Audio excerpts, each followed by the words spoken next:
마르코 복음 3장. 예수님께서 다시 회당에 들어가셨는데 그곳에 한쪽 손이 오그라든 사람이 있었다. 사람들은 예수님을 고발하려고 그분께서 안식일에 그 사람을 고쳐주시는지 지켜보고 있었다. 예수님께서 손이 오그라든 사람에게 일어나 가운데로 나와라 하시고 그들에게 말씀하셨다. 안식일에 좋은 일을 하는 것이 합당하냐? 남을 해치는 일을 하는 것이 합당하냐? 목숨을 구하는 것이 합당하냐? 죽이는 것이 합당하냐? 그러나 그들은 입을 열지 않았다. 그분께서는 노기를 띠시고 그들을 둘러보셨다. 그리고 그들의 마음이 완고한 것을 몹시 슬퍼하시면서 그 사람에게 손을 뻗어라 하고 말씀하셨다. 그가 손을 뻗자 그 손이 다시 성하여졌다. 바리사이들은 나가서 곧바로 헤로데 당원들과 더불어 예수님을 어떻게 없앨까 모의를 하였다. 예수님께서 제자들과 함께 호숫가로 물러가셨다. 그러자 갈릴레아에서 큰 무리가 따라왔다. 또 유다와 예루살렘, 이두메아와 요르단 건너편, 그리고 티로와 시돈 근처에서도 그분께서 하시는 일을 전해 듣고 큰 무리가 그분께 몰려왔다. 예수님께서는 군중이 당신을 밀쳐대는 일이 일어나지 않게 하시려고 당신께서 타실 거룻배 한 척을 마련하라고 제자들에게 이르셨다. 그분께서 많은 사람의 병을 고쳐주셨으므로 병고에 시달리는 이들은 누구나 그분에게 손을 대려고 밀려들었기 때문이다. 또 더러운 영들은 그분을 보기만 하면 그 앞에 엎드려 당신은 하느님의 아드님이십니다 하고 소리질렀다. 그러나 예수님께서는 그들에게 당신을 사람들에게 알리지 말라고 엄하게 이르곤 하셨다. 예수님께서 산에 올라가신 다음 당신께서 원하시는 이들을 가까이 부르시니 그들이 그분께 나아왔다. 그분께서는 12를 세우시고 그들을 사도라 이름하셨다. 그들을 당신과 함께 지내게 하시고 그들을 파견하시어 복음을 선포하게 하시며 마귀들을 쫓아내는 권한을 가지게 하시려는 것이었다. 이렇게 예수님께서 12를 세우셨는데 그들은 베드로라는 이름을 붙여주신 시몬, 천둥의 아들들이라는 뜻으로 보아네르게스라는 이름을 붙여주신 제베데의 아들 야고보와 그의 동생 요한, 그리고 안드레아, 필립보, 바르톨로메오, 마테오, 토마스, 알페오의 아들 야고보, 타데오, 열혈당원 시몬, 또 예수님을 팔아넘긴 유다 이스카리옷이다. 예수님께서 집으로 가셨다. 그러자 군중이 다시 모여들어 예수님의 일행은 음식을 들 수조차 없었다. 그런데 예수님의 친척들이 소문을 듣고 그분을 붙잡으러 나섰다. 그들은 예수님께서 미쳤다고 생각하였던 것이다.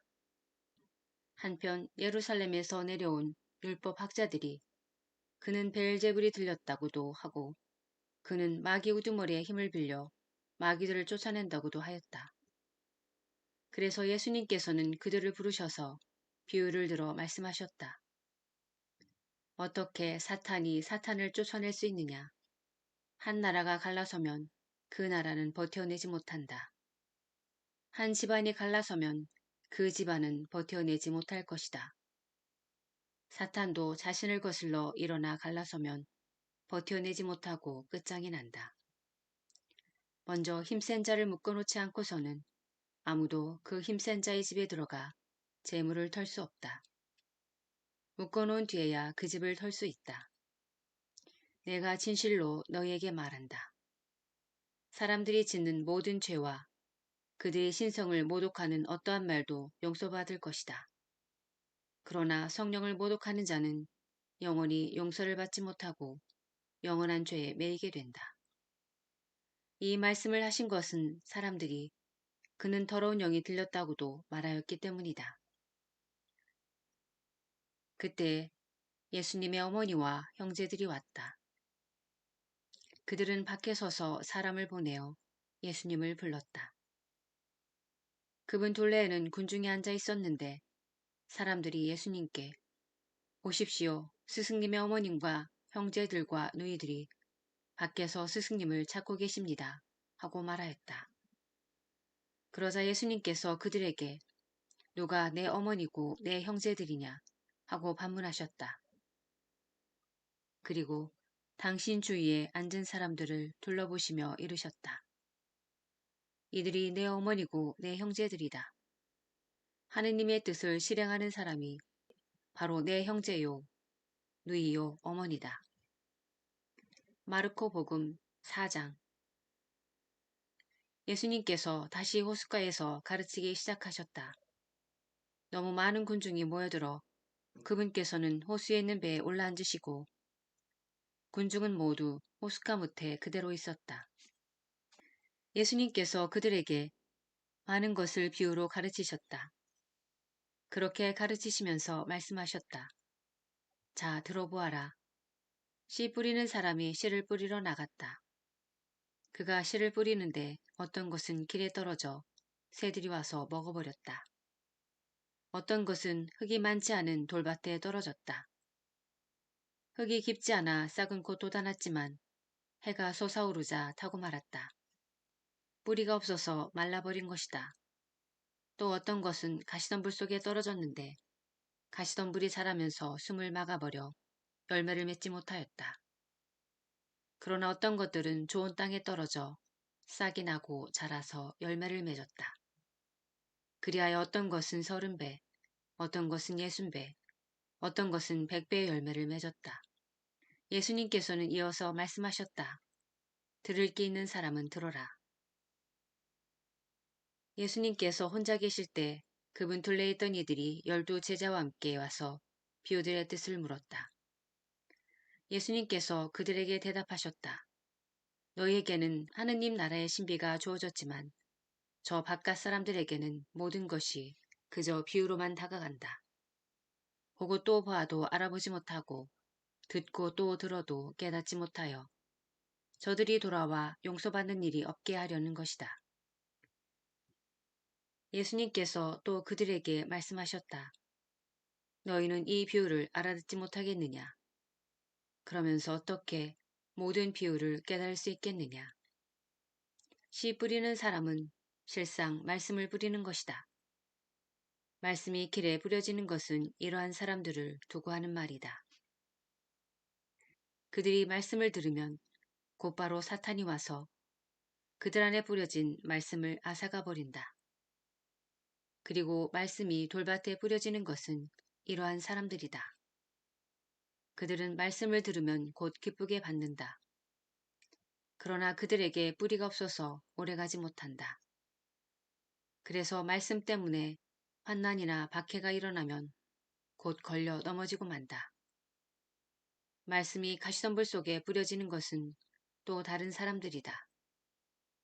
이들은 말씀을 듣기는 하지만 세상 걱정과 재물의 유혹과 그 밖에 여러 가지 욕심이 들어가 그 말씀의 숨을 막아버려 열매를 맺지 못한다.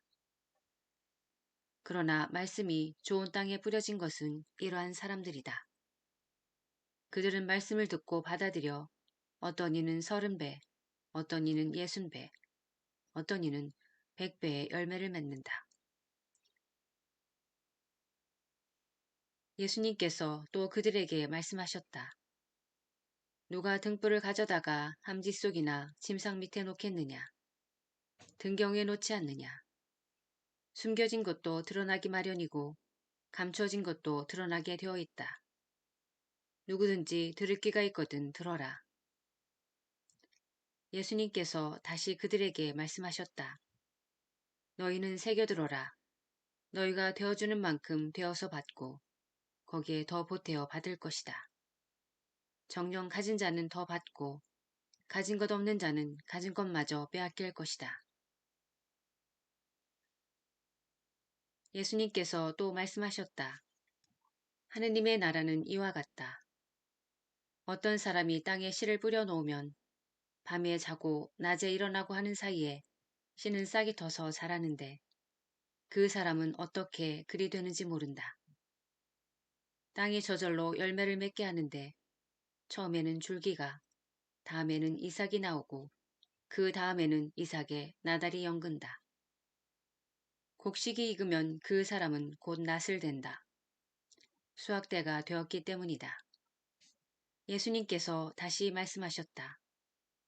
하느님의 나라를 무엇에 비길까?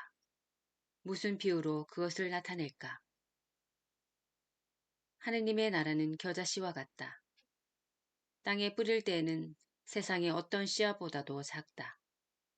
그러나 땅에 뿌려지면 자라나서 어떤 풀보다도 커지고 큰 가지들을 뻗어 하늘의 새들이 그 그늘에 깃들일 수 있게 된다.